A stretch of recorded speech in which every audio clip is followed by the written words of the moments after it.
Extremwetter.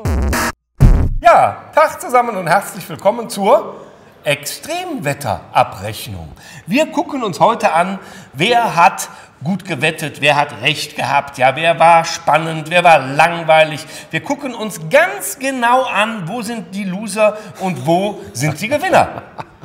Ja, hallo Leute!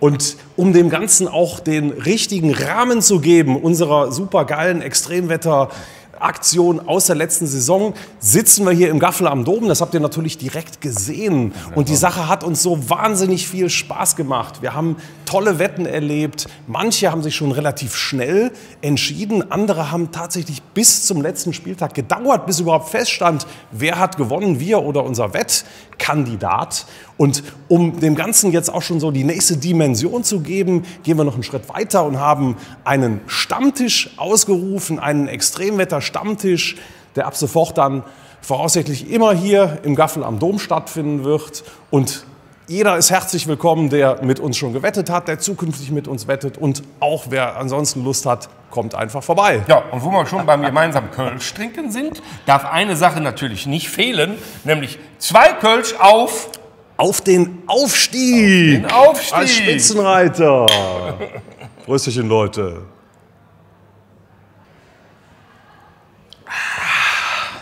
Ja, das hier ist definitiv nicht der Saisonrückblick. Es geht wirklich nicht um die Spieler, nicht um den Trainer. Die Stars sind heute andere. Und zwar unsere Extremwetter. Da kommt schon der erste wer ist denn Vogel. da?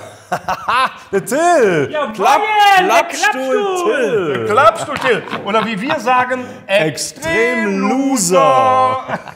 Das war ganz anders geplant. Ja, ja. Hör mal, ich habe mir zu Hause alles ausgerechnet. Wir hatten einen Torhüter, der hat Meisterpotenzial. Ja. Ne, der Urbich. Ja. Also das war klar, dass der deutscher Meister wird. Ich hatte einen 3-Jahresplan für den FC, aber dann kam es anders. Ich habe gewettet, dass der Urbich mehr Elfmeter hält für den FC, als der Justin Deal. Tore für Stuttgart schießt. Ja, das war Justin Deal hat ein jämmerliches Tor geschossen. Ein jämmerliches Tor. Immer so gut, dass wir den verkauft haben. Hat ehrlich aber gesagt, gereicht. ne? Ja, ich bin auch sehr froh, dass wir den verkauft haben, deswegen halb so schlimm. Ich habe mich tatsächlich doch sehr über Justin Deal geärgert, dass der einfach abhaut. Und und habe gedacht, der Urbich ist einer, der bleibt und mit dem werden wir beim FC ganz groß.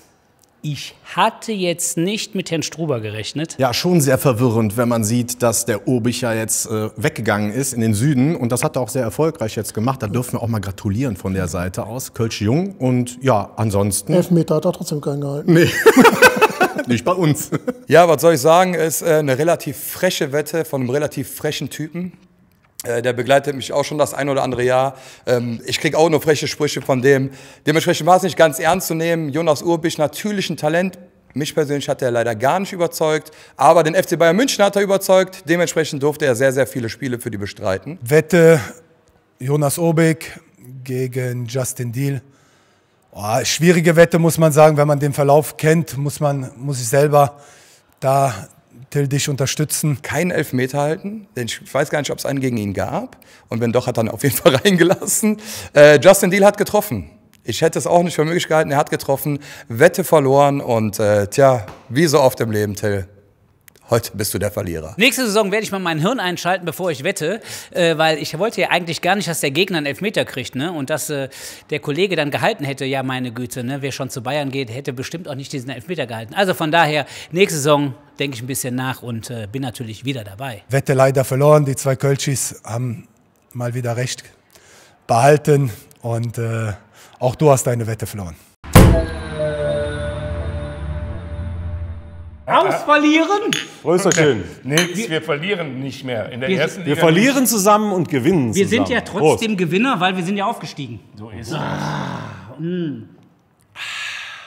Wir wollen von dir auch wissen, was du zu den anderen Wetten sagst. Ah, der Sinke. Die geilste Wette, ne? Der Sinke. Und ich habe gehört, der Casalabasti ist noch ein bisschen unfit. Der hat Rock am Ring gerockt. Ja. Ja, der hat jetzt Rock am Ring unter den Augen. Ne? Ja, der Ja, hat vielleicht Rock am kommt er Ring- doch vorbei. Mal Hatte gucken. aber auch eine interessante Wette. Ja. Sehr interessante Ist so. Wette. Ja gut, aber wir wollen jetzt noch nicht alle Wetten durchgehen. Wir gehen jetzt vorne an den anderen Platz und warten, wer als nächstes kommt. Extremwetter! Das Schöne am Gaffel am Dom ist ja wirklich, dass du hier keine Düsseldorfer triffst. Ha? Oder? Kennt jeder doch nicht. Ne? Sinke, Junge! Komm zu uns. Moin. Komm in unsere Mitte. Schon wieder ein Verlierer gekommen? Ja, Ungern. ja. Der beste. Wo habt ihr abgeschlossen? Vierter. Nein, Vierter Platz? Das stimmt nicht. FC Erster? Nein, Sechster leider. Also Fortuna Düsseldorf ist Sechster geworden, der FC bekanntermaßen Spitzenreiter und aufgestiegen. Und der Sinke hatte vor der Saison gewettet, dass Fortuna Düsseldorf vor dem 1. FC Köln landet. Und ich würde sagen, das ist kräftig in die Hose gegangen. Ne? Ja. Ihr habt die Wette falsch verstanden. FC Erster, Düsseldorf Zweiter, oder? Nein, war schon so. Düsseldorf Erster, FC Zweiter. FC ist aufgestiegen, Düsseldorf wahrscheinlich noch ein Jahr. Zweite Liga. Habt einen Spieler aus Düsseldorf jetzt bekommen? Ja, wäre umgekehrt wahrscheinlich dann auch nicht so geworden. Ne? Den hätten wir wohl nicht bekommen, wenn ihr vor uns gelandet wärt. Oder, Ja. oder Düsseldorf. Ja, wahrscheinlich. Wie findest du den? Den Ishak? Guter Spieler ist immer schwierig, wenn du, ich habe es ja selber gemacht, bin von Köln nach Leverkusen gewechselt. Verständlich, ich muss sagen, der Spieler hat auch Ambitionen, will erste Liga spielen, der FC ist aufgestiegen. Ist halt immer schwierig, wenn man ein bisschen sein Wappen küsst und so, aber... Du hast doch früher auch Wappen geküsst, oder? Nee, ich glaube, das findest du bei mir nicht. Also natürlich bin ich durch und durch Kölner, ich bin hier groß geworden, ich habe die Jugend durchlaufen, klar. Ja. Trotzdem ist es Fußball, Emotionen, es gehört dann alles dazu. Es ist okay, soll hier Gas geben und ich sage ja auch heutzutage, ich liebe den Fußball. Ich bin ja Fußballer geworden und wäre es irgendwo anders gewesen als beim 1. Köln, hätte ich den Verein ja auch so geliebt. Absolut. Aber ich erinnere mich sehr gerne zurück an das Heimspiel gegen Fortuna Düsseldorf. Da musste ich mehrfach an dich denken. Ja. Und als in der 90. Minute die Düsseldorfer den Ausgleich, Ishak hat ja dann den Elfmeter geschossen. Ja. Und wie die Düsseldorfer Kurve ausgerastet ist und hämisch zu uns rüber. Leute, ich kann nur sagen, bye bye zweite Liga und tschüss Ishak und herzlich willkommen beim 1. FC Köln. Ich glaube, wir müssen ein bisschen aufpassen, denn wir haben ja du hast ja eine Wette einzulösen und da müssen wir nach Düsseldorf. Nicht, dass wir da lange Öhrchen kriegen. Ne? Ihr dürft euch die Location natürlich aussuchen. Wir kennen uns da nicht aus. Schöne Stadt. Ich muss auch sagen, hier sieht man den Dom. Ist schon sehr schön hier, die Lage, aber ich lade euch ja herzlich ein. Ihr dürft die Location aussuchen, dann gehen wir gemeinsam essen. Und wenn wir in Düsseldorf essen gehen, wird alt getrunken. Pflicht. Plus Himmel und Erd. Mein Gott, Sinkewitz, aber ganz im Ernst. Die Neandertaler besser als wir? Aber wie viel Altbier hast du denn gesoffen? Also, das war völlig klar, dass du die Wette nicht gewinnen willst. Oder erklär mir das mal. Fortuna vor dem 1. FC Köln. Da der FC Erster geworden ist, war da wohl keiner mehr vor. Mir ist zu Ohren gekommen, dass der ein oder andere Amateur auch hier mitgewettet hat und dass der gewettet hat, dass Düsseldorf vor uns landet. Natürlich durfte das nicht passieren, ist das nicht passiert und wird das auch niemals passieren. Zu Recht verloren und trotzdem trinken wir gleich noch einen Kölsch zusammen. Nächstes Mal klappt's besser. Ganz herzliches Dankeschön, dass du die Wette eingereicht hast, dass du mitgespielt hast. Wir freuen uns, dass wir gewonnen haben und dass wir aufgestiegen sind und drücken der Fortuna für nächstes Jahr nicht die Daumen. Da möchte ich ganz ehrlich bleiben. Aber in dem Sinne, danke. Ja, du erzählst uns jetzt noch, was du von den anderen Wetten hältst. Das wollen wir natürlich wissen. Extremwetter!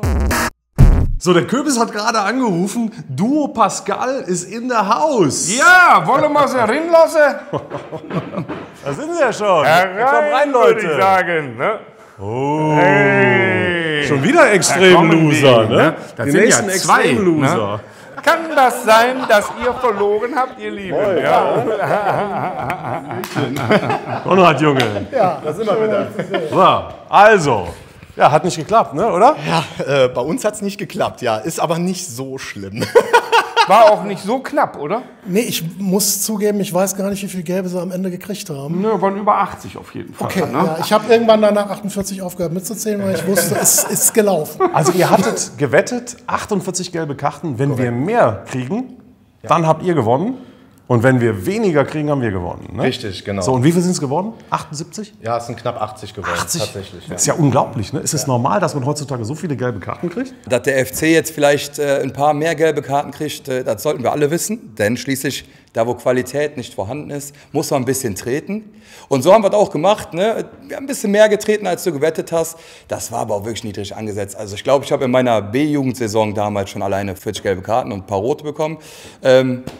Ja, das war Quatsch, weißt du selber. Nächstes Jahr ist wieder eine neue Chance und dann gucken wir nochmal dabei. Wie viele gelbe Karten kriegst du denn so im Laufe deiner Saison? Ich habe tatsächlich in meinem ganzen Leben noch nie Fußball gespielt. Aber du kriegst doch bestimmt auf der Bühne als Musiker mal eine gelbe Karte. Oder sind das rote Tomaten? Nein, meine Frau gibt mir schon hier und da mal die gelbe Karte, wenn ich Widerworte spreche. Wir fanden es auf jeden Fall sehr interessant. Einer hatte gewettet, dass wir mindestens 6 rote Karten kriegen. Wir haben aber nur eine gekriegt. Und ihr habt gewettet, wir kriegen höchstens 48 gelbe. Und es sind deutlich mehr geworden. Also genau das unterschiedliche Prinzip. Und ich bin selber überrascht, dass wir so viele gelbe Karten gekriegt haben. Ja, aber zeigt ja, irgendwo ist der Einsatz da gewesen. Man wollte es irgendwie und hat ja am Ende geklappt. Meine Güte. Also ich bin nicht ganz allzu böse darüber. Aber ist das jetzt clever, wenn man so viele gelbe Karten kriegt und keine rote?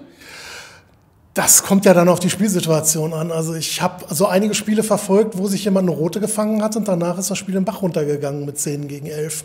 Also von daher würde ich sagen, lieber die Gelben sammeln und nicht vom Platz fliegen. Ja. Ich erinnere mich an ein paar Situationen, wo ich gedacht habe, der Heinz, der müsste doch jetzt gleich die zweite Gelbe kriegen, dann ist er weg. Ja? Aber es ist nicht passiert. Ja, der hatte tatsächlich in manchen Situationen ein bisschen Glück gehabt. Also den habe ich auch schon 2-3 Mal gehen sehen. Ja. Heinz, du weißt, es war clever, war kein Glück, ne? Genau. Okay, also Thema gelbe Karten haben wir damit abgehakt. Ich glaube, nächstes Jahr in der Bundesliga werden wir deutlich mehr kriegen. Müssen wir zumindest, weil wir müssen noch aggressiver spielen, weil uns die Mannschaften technisch wahrscheinlich erstmal ein bisschen überlegen sein könnten.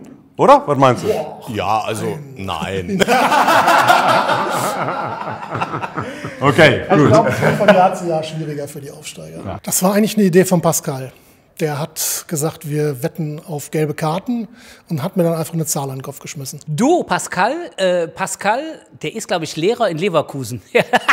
Dass der nicht rechnen kann, ist doch fast klar, oder? Lehrer? Warst du mal Lehrer? Nee, ich war kein Lehrer. Ich war Schulbegleiter tatsächlich in Leverkusen. Naja, es ist, wie es ist. Aber was soll ich sagen? Klappstuhl ist ja auch kein Stehtisch. 48 gelbe Karten. Naja, wenn man ein bisschen Ahnung vom Fußball hat, dann weiß man, das passiert in 10 Spielen. Aber okay, wie viel sind es geworden? 89 ungefähr. Also bleibt lieber Fans als Fußballkenner. Dann reden wir mal über euren Wetteinsatz. Was habt ihr uns dann angeboten? Ja, also das bei einem unserer nächsten Auftritte, wir haben schon eine Überlegung, wo wir das machen, treten wir in einen eurer T-Shirts auf und werden euch dann ja quasi ein bisschen featuren und sagen, okay, da haben wir die Wette verloren und wir stehen unseren Mann mit T-Shirts von 2 Kölsch und singen dann die FC-Hymne. Aber wir können bestimmen, was draufsteht. Ne? Ja, theoretisch. Und natürlich, Also ja, jetzt ist doch egal. Genau. und natürlich Wet-T-Shirt. Ne? Das besprechen wir noch. Also ja, also es wird ja jetzt immer mehr. Was soll ich sagen? Ja, okay. Habt ihr das gehört? Ja, die treten in schönen, nassen T-Shirts auf. Müssen wir erst noch kaufen gehen, natürlich. Ne? Habe ich schon mal bei C&A, ne? Haben die nasse T-Shirts? Kauft Ja. die erstmal trocken. Ja. Nein. Okay, Leute. Ausreichend groß. Unser nächster Wettkandidat ist abgefrühstückt. Leider wieder ein Verlierer, aber ihr könnt gerne für die neue Saison wieder was einreichen. freuen Und wir damit machen wir weiter mit der nächsten Wette. Extremwetter. Hier geht's von Höhepunkt zu Höhepunkt. Und jetzt kommt ein richtiger Gewinner. Hereinspaziert. Felix, Junge. Und Mann. endlich ein Gewinner. Da kommt Moin. er. Du hast die Sache rasiert. Im Sinne des Wortes, ne? Kommst du vom Haare schneiden, oder? Heute nicht, heute ist ja Feiertag, aber sonst immer, ja. Sonst immer. Genau. Ja, also wir würden natürlich auch besser aussehen, wenn wir jetzt von dir kämen. Aber du hast ja gesagt, wir haben Feiertag. Von wegen, der schneidet immer mega kurz. Und der hat mir selber mal gesagt, er schneidet Langhaare sofort abschneiden. Würdest du nicht schneiden. Die würde ich sofort Fort absenden. damit, ne? Genau. Ja, gut, aber ich meine, wir wollen ja ehrlicherweise, dass bei der Wetteinlösung Damien Downs, wir wollen ja nicht vorgreifen, dabei ist. Ne? Also nicht, dass du jetzt hier schon den abschreckst. Ja, es kann passieren, aber der Damien hat ja eine ganz gute Barbierin, habe ich gehört, nämlich seine Mama. Und da will ich nichts rumrasieren. Ja. Also wir würden uns wahnsinnig freuen, lieber Damien, wenn du an dem Tag, wenn wir beide assistieren beim Felix im Laden und Haare kehren und alles machen, was er von uns haben möchte, wenn du dann auch zum Friseur kommen könntest und wir könnten deine Haare nachher wegkehren. Also das wäre uns eine ganz besondere Ehre. Wir würden uns auch freuen, wenn die Haare dranbleiben, ehrlich gesagt. Vielleicht machen wir da so eine kleine Mannschaftstour draus mit Finkgräfe und Du kannst ja auch nur Spitzen schneiden. Sehr geil, so machen wir das. Kommen wir mal zu deiner Wette. Du bist ja nun wirklich derjenige gewesen, der den krassesten Wetteinsatz hatte bei einer gleichzeitig unfassbar mutigen Wette. Genau, also ich bin der Meinung, dass Damien Downs immer sehr unterschätzt war. Und genauso war ich der Meinung, dass er dieses Jahr explodieren würde. Und von der Bank auskommt oder vielleicht als Stürmer Nummer 2, hat er allen bewiesen, dass er eigentlich Stürmer Nummer 1 ist. Und dass derjenige, der vielleicht jetzt gerade da nach Hoffenheim nach ein bisschen Saufi unterwegs ist, vielleicht gar nicht Nummer 1 war. Sondern vielleicht war es die ganze Zeit Damien Downs. Ja. Ne? Wobei, der Tim Lempeler hat natürlich auch ein super wichtiges Tor geschossen in Nürnberg. Also wie er dem Torwart den Ball abgenommen hat, das war für uns auch der absolute Gamechanger. Und ich behalte die Aktion im Kopf. Was der ansonsten da getrieben hat an dem Abend, ist mir persönlich... Ja, das hält jeder im Kopf, wie er will. Ne? Ja, genau. Aber für mich im Herzen war Damien Downs immer Stürmer Nummer 1. Absolut. So, Und du bist jetzt, also ehrlicherweise, du bist Wette Nummer 1. Also unter den Extremwettern, das war das krasseste Ding. So. Und ich bin wahnsinnig froh, dass du gewonnen hast. Nicht nur, weil ich es Damien Downs gönne und uns als FC-Fans, sondern auch... Dass ich kein Flo Wirtz-Tattoo kriege. Ja. Ne, darum ging es ja. Und kommt man auf so eine meine Frau hat auch gesagt, hör mal, ich rufe schon mal unseren Familienanwalt an, ne, dann machen wir schon mal die Scheidungspapiere parat. Zum Glück ist es nicht so gekommen. Ne? Ja. Also Flo Wirtz ist jetzt ist ein guter Spieler, aber vielleicht nicht das beste Tattoo. Ne? Vielleicht nicht das schönste Tattoo, sagen wir es mal so. Ja, aber sag mir doch mal bitte, was ist ein abstraktes Florian Wirtz-Tattoo? Also wie hätte das aussehen können? Oh, ja, Kartoffeln auf die 1, oder? Normale. Also vielleicht wäre es eine Kartoffel geworden. Ja. Und vielleicht hätte da Flo Wirtz drin gestanden. Vielleicht wäre es aber auch ein Porträt von ihm gewesen, weil er ist ja auch relativ abstrakt, sagen wir mal so. Das stimmt. Ne? Der hat ja auch so abgebissene Haare, ne? Genau wie der Isländer, der jetzt zu uns kommt. Genau. Das ist eine neue Herausforderung jetzt. Ja, ich wurde sehr oft markiert unter diesem Transfer-Posting. Und ey, ich rate dir oder ich empfehle dir und ich wünsche es für dich und mich, dass du bei mir auf den Stuhl kommst und dass ich deine Haare mal ordentlich schneiden kann. Weil das, was die da in Düsseldorf mit dir gemacht haben, hör mal, Junge, nee, das geht nicht. Das funktioniert nicht. Felix, seine Wette war ja, Damien Downs schießt 10 Tore. Hat in der ersten Liga wenig getroffen, aber man muss sagen, Felix hat Ahnung von Fußball. Der Gegeneinsatz war, er lässt sich Flo Wirtz tätowieren.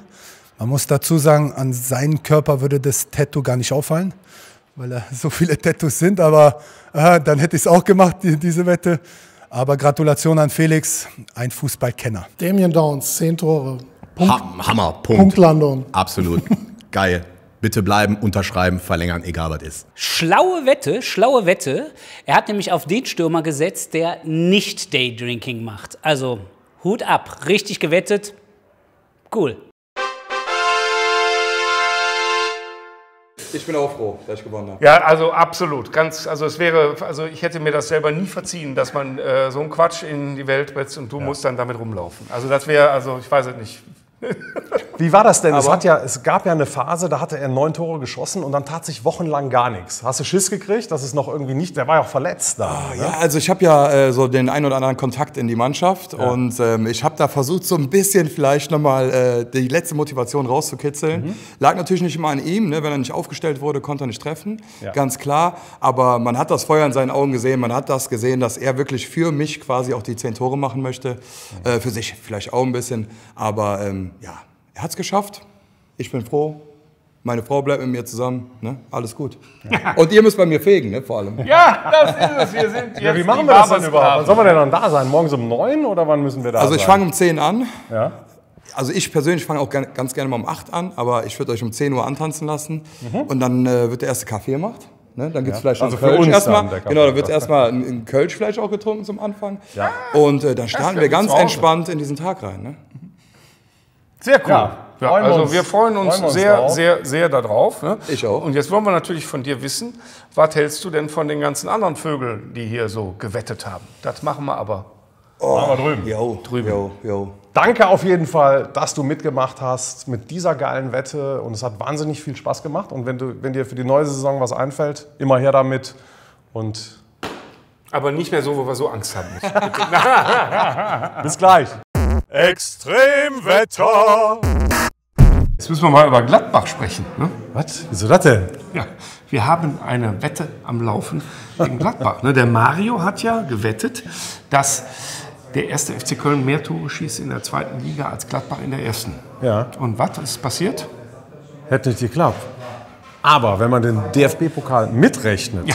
dann haben wir mehr geschossen. Wir haben allerdings auch mehr Runden überstanden als die. Ja. Die sind in der zweiten Runde rausgeflogen. Aber wir wollen fair bleiben. Es geht um die Liga. Und da haben die Gladbacher tatsächlich mehr geschossen als wir. Ist ja auch kein Wunder. Wir hatten ja nur dreckelige 1-0-Siege. Ja, wir 1-0 klatschen. Klatschen, haben wir das genannt. genau, klatschen.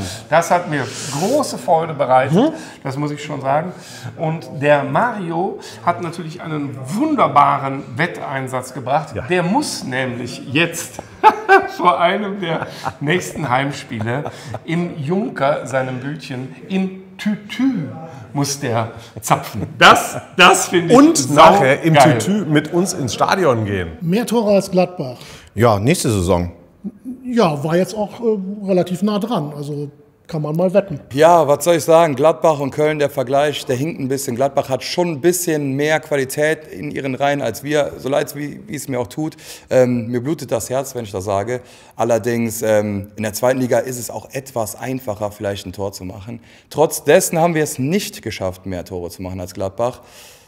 Ja, was soll man sagen? Nächste Saison machen wir euch trotzdem platt, ne? Dann überrollt der Geißbock das Fohlen und das wissen wir alle. Bis dahin.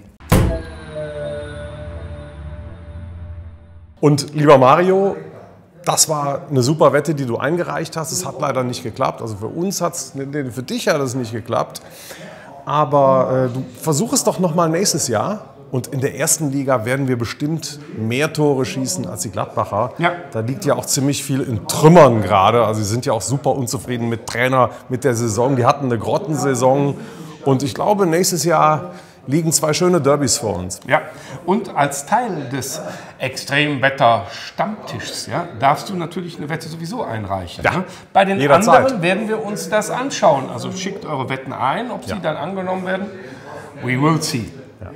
Und ansonsten, wir sehen uns garantiert am ersten Spieltag am Bütchen, an deinem Bütchen. Und da erwarten wir dich im Tütü. Bis dann. Extremwetter.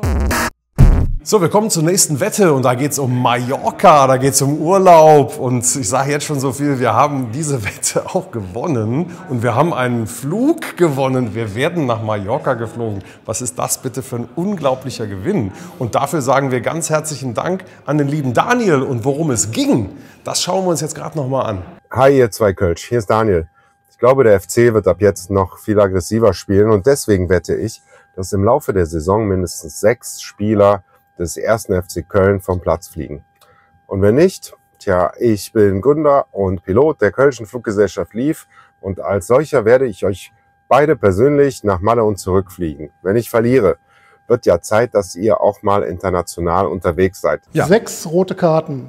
Das haben wir nicht geschafft. Nee, noch nicht mal eine glatte rote Karte, sondern es war eine gelb-rote Karte. Für mich bedeutet das, dass der FC relativ lasch gespielt hat. Ich würde mich über die eine oder andere rote Karte tatsächlich freuen. Ich habe immer sehr, sehr hart Fußball gespielt. Für mich ist das nicht so dieses Zimperliche. Heute wird alles weggepfiffen. Das finde ich absolute Scheiße. Lass das mal laufen und geh auch mal ein bisschen rein. Natürlich jetzt nicht so von hinten mit offener Sohle, dies, das. Aber es darf auch mal zur Sache gehen. Eine gelb-rote Karte ist relativ mickrig. Ich wünsche mir etwas mehr. Der FC hat eine gelb-rote Karte in der Saison. Und der Wetteinsatz war 6 Platzverweise.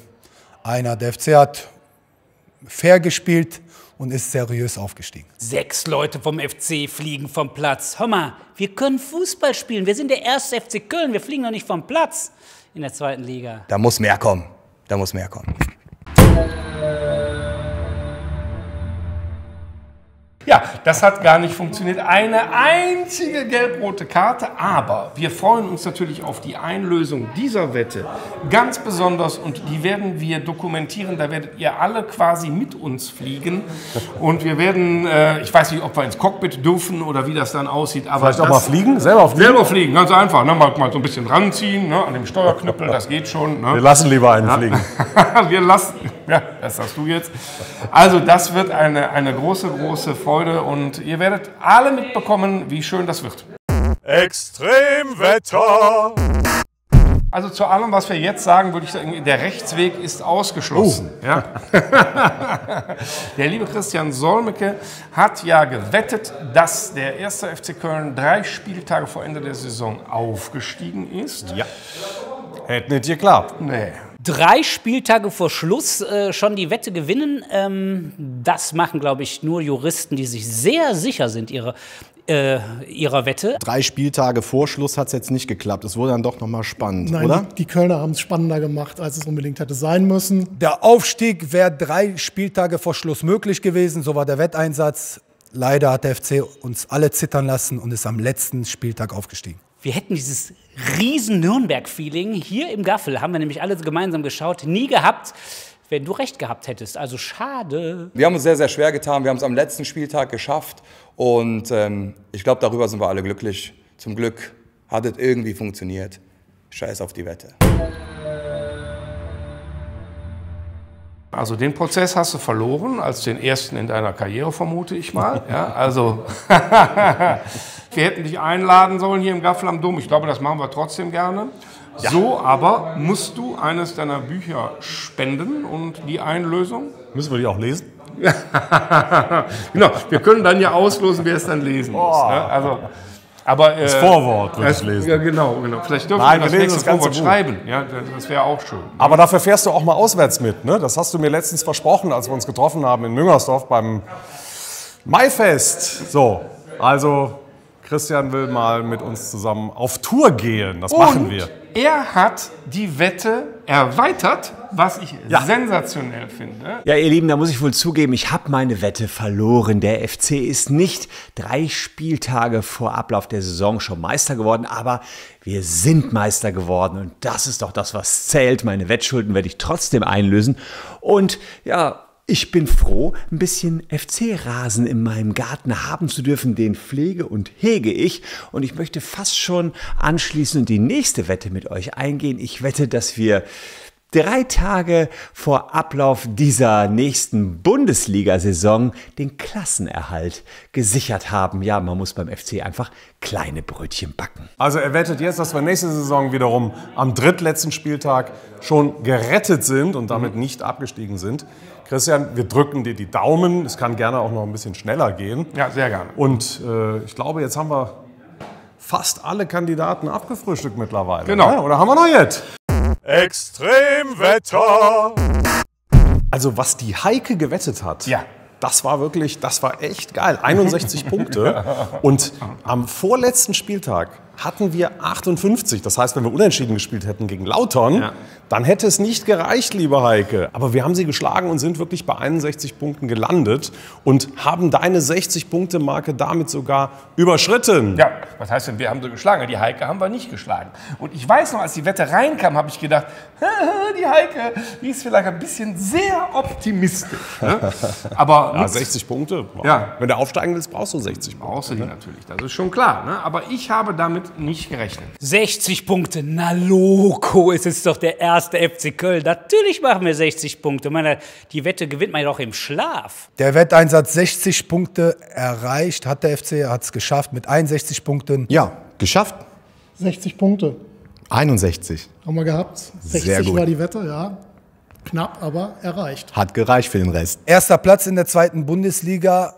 In der Geschichte, glaube ich, mit den wenigsten Punkten. Ja, 60 Punkte hast du normalerweise, weiß nicht, 5, 6 Spieltage vor Schluss. Wir hatten sie jetzt ganz knapp nach Feierabend. Es hat nicht so sein sollen, ne? Also es war nicht so das Dolle von uns. Schlechtester Aufsteiger, glaube ich, den es jemals gab. Aber wir haben es geschafft und dementsprechend sehr glücklich am letzten Spieltag das Ding gerockt. Weiter so. Ich freue mich auf jeden Fall super drauf, im Osten die Rollifahrer zu bedienen, hin und her zu schieben, was auch immer wir mit denen machen sollen. Ich habe damit nicht gerechnet, muss ich ganz ehrlich sagen. Ich habe gedacht, wir können ganz großzügig uns zeigen, können sagen, weißt du was, du hast verloren, wir gehen trotzdem. Ne? Ja, das hätten wir ja auch gemacht. Gehen wir zu den Rollis und da haben wir ja Spaß dran auch. Ne? So, aber wir müssen sowieso. Extremwetter! Ja, unsere allererste Wette war ja vom Basti von Casalla und das war schon eine echte Extremwette. Ne? Kann man nicht anders sagen. Ne? Also nach der Vorgeschichte auf Steffen Tigges zu setzen, lieber Basti, da gehört echt Mut dazu und du hast dich getraut. Es hat zwar nicht sollen sein, es war noch nicht mal knapp. Also er hat ja tatsächlich nicht ein einziges Tor geschossen und er hätte 10 schießen müssen, um deiner Vorhersage gerecht zu werden.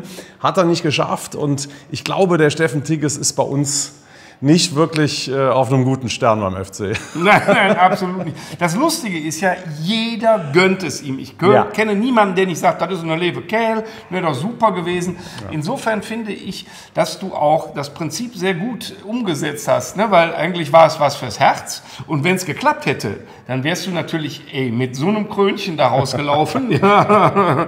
Leider hat es nicht sollen sein. Wir können dir noch nicht mal ein rosa Fleißkärtchen verleihen, weil er hat ja weder einen Assist noch überhaupt eine Chance gehabt, wenn ich mich richtig erinnere. Nein. Oder hatte der mal überhaupt eine Torchance? Ich meine, er war stets bemüht, ist da vorne rumgejoggt.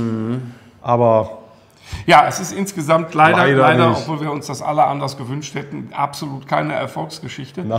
Dafür aber deine Teilnahme als Extremwetter, das finde ich ist eine Erfolgsgeschichte, auch wenn du, sagen wir mal, wie du gesagt hast, nicht sehr knapp verloren hast. Wir freuen uns auf jeden Fall sehr darauf, deinen Wetteinsatz gemeinsam umzusetzen, ne? Denn wir sind nicht nur 2 Kölsch, sondern auch 2 Zeugen. So hast du es genannt in deiner Wette. Altbier trinken, unterzeugen und das werden wir machen. Ja. Und wir sind sehr gespannt, wen du noch als Zeuge mitbringst und freuen uns sehr drauf. Ja, vielleicht kommen die anderen Casallas ja mit. Wäre doch sehr, sehr lustig. Geil. Dann hast du Leute, die dich hänseln. Und wenn du für nächste Saison irgendwas Neues einzureichen hast, immer her damit. Du kannst dich auf jeden Fall nur verbessern.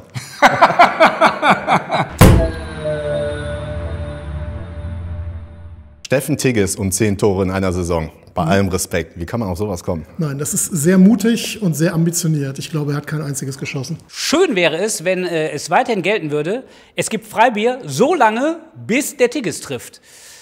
Da lag es mal so richtig schön daneben. Ich muss sagen, ich hätte es dem Tigges gegönnt. Ich mag den ja persönlich. Spielt jetzt wahrscheinlich aber in St. Goarshausen demnächst. Ja, Basti, du bist nicht nur ein geschätzter Kunde, auch ein sehr, sehr guter Freund. Und dass Tigges keine 10 Nüsse macht, das wussten wir alle. Wegen dem wurde das Kopfballpanel wieder angebracht am Geisbockheim. Das darf man nicht vergessen. Und trotzdem hat er kein Kopfballtor gemacht. 2 Altbier ist wirklich, wirklich läppsch. Ja, Basti von Casalla hat gewettet, dass Tigges 10 Tore schießt. Hat er nicht geschafft, leider. 2 Altbier musst du jetzt trinken, also 2 Kölschis, die trinken immer 10 Kölsch in einer Stunde. Das heißt, dann solltest du 10 Altbier trinken. Extremwetter! Ja, schon ziemlich weit fortgeschritten in der Saison hat uns dann noch eine Wette erreicht, und zwar von dem Julius. Der hat gewettet, dass der FC in der Rückrunde, also im Jahr 2025, nochmal eine Serie hinlegt von 6 Siegen am Stück.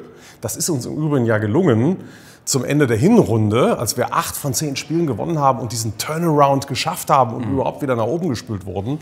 Und der hat gewettet, wir schaffen das in der Rückrunde nochmal, aber es hat leider nicht geklappt. Nee, aber wenn es geklappt hätte, dann hätte der Christian Solmecke seine Wette gewonnen, nämlich, dass wir am drittletzten Spieltag schon aufgestiegen wären. Ganz sicher. 6 Siege in Serie zu toppen, ist natürlich nicht einfach in der Rückrunde. Hat der FC nicht geschafft. Ich glaube, es waren 2. Ja, eine Serie hatten wir nicht. Ne? Das machen wir wieder in der ersten Liga, wenn wir hintereinander gegen Dortmund, Bayern und Gladbach spielen. 6 Spiele in Folge gewinnen. Ja, ab August. Ja. Bei Ihrem TV-Sender. Muss man sagen, schwieriger Wetteinsatz, aber in der Hinrunde war ja noch alles okay. In der Rückrunde fing das Theater wieder beim FC an, trotzdem aufgestiegen. Wir heben uns das auf für nächstes Jahr. Wette das einfach nochmal.